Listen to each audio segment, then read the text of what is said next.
Christ is our victory. Daily meditations on great texts from the Book of Books. February 27th. Stephen's vision, strong in persecution. And said, Behold, I see the heavens opened, and the Son of Man standing on the right hand of God. Acts 7:56. It was not easy to be a Christian in the beginning days of the growing church.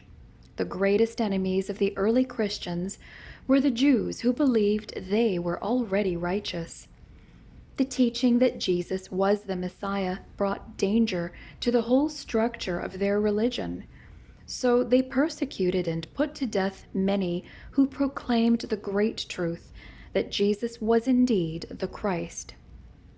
Stephen, who began his ministry in the Christian church as a deacon, had become a mighty preacher, and many were accepting Christ under his spirit-filled ministry. The record says that he was full of faith and power and did great wonders and miracles among the people. Acts 6:8. When the scribes and Pharisees saw these things, they had Stephen arrested and brought before the council to give an account of his teachings. He gave a remarkable survey of God's dealings with his people and climaxed his impassioned address by accusing them of slaying Christ, the Just One.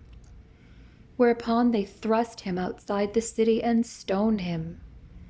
As the sharp rocks were cutting into his flesh, Stephen prayed for his murderers in a loud, clear voice, Lord, lay not this sin to their charge.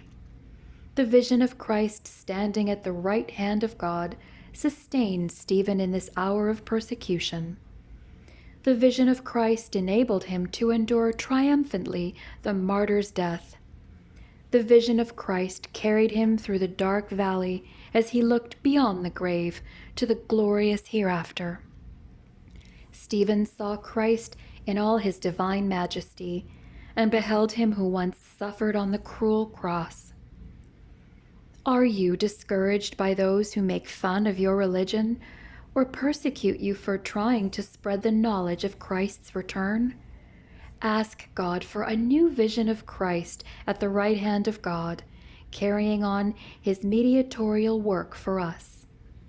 What we can endure is immeasurable if we are compelled by such a vision.